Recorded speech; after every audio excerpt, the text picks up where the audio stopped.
Magandang araw kaibigan, welcome to my channel. Sa bilangguan sa Filipos. Gawa 16 verse 16 to 40. Isang araw, nang kami papunta sa Pook Dalanginan, nasalubong namin ang isang batang babaeng alipin. Sinasapian siya ng masamang espiritu kaya siya nakakapanghula. Malaki ang kinikita ng kanyang mga amo dahil sa kanyang panghuhula. Sinundan-sundan niya kami ni na Pablo, at sumisigaw ng ganito, ang mga taong ito'y lingkod ng kataas-taasang Diyos.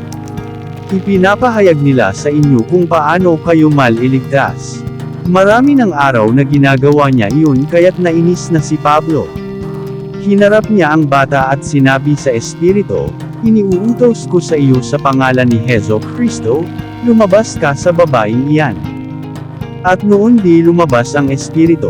Nang makita ng mga amo ng bata na nawala na ang kanilang pinagkakakitaan, sinunggaban nila sina Pablo at Silas, kinaladkad sa liwasang bayan at iniharap sa mga may kapangyarihan. Iniharap sila sa mga pinuno ng lungsod at pinaratangan ng ganito, nang gugulo po sa lungsod ang mga Hudyong ito. Nagtuturo sila ng mga kaugaliang labag sa kautusan nating mga Romano. Hindi natin maaaring sundin ang mga itinuturo nila. Nakisali ang mga tao sa pananakit sa kanila, at pinahubaran sila ng mga pinuno at ipinahagupit. Pagkatapos hampasin ng paulit-ulit, sila'y ipinabilanggo at pinabantayang mabuti.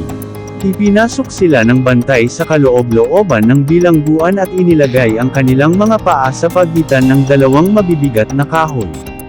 Nang maghahating gabi na, sina Pablo at Silas ay nananalangin at umaawit ng mga himno sa Diyos, at nakikinig naman ang ibang mga bilanggo.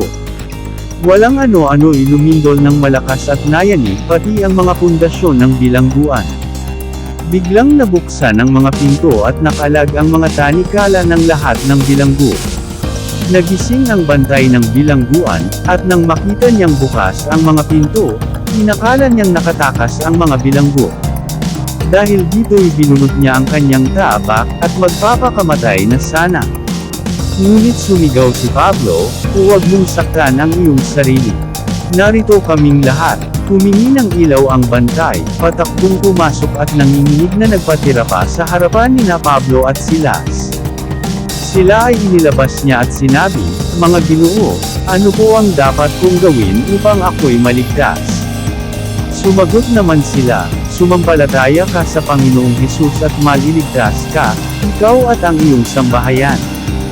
At ang salita ng Panginoon ay ipinahayag nila sa kanya at sa lahat ng nasa kanyang bahay. Nang oras din iyon, hinugasan ng bantay ang kanilang mga sugat at siya'y nagpabautismo, pati ang buo niyang sambahayan.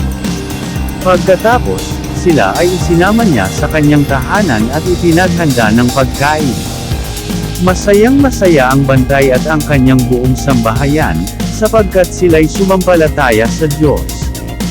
Kinaumagahan, inutusan ng mga pinuno ng lungsod ang mga kawal na palayain sina Pablo at Silas.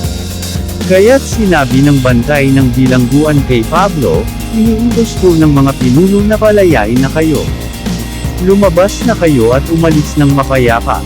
Subalit sinabi ni Pablo sa mga kawal, ipinahagupit nila kami ng hayagan at ipinabilanggo ng hindi man lang nilibis gayong kami mga mamamayang Romano.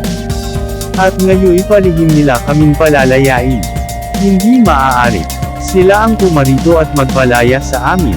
Ipinaalam ng mga kawal sa mga pinuno ng lungsod ang sinabi ni Pablo, at natakot ang mga iyon nang malamang sina Pablo at Silas pala ay mamamayang Romano. Kaya't sila ay pumunta sa bilangguan at humingi ng paumanhin sa dalawa. Inilabas nila sina Pablo at Silas at pinakiusapang lisanin ang lungsod. Pagkalabas ng bilangguan, sina Pablo at Silas ay nagtuloy sa bahay ni Lydia at dinatnan nila roon ang mga kapatid. Bago umalis ang dalawa, pinagbilinan nila ang mga kapatid na magpakatatag sa pananampalataya.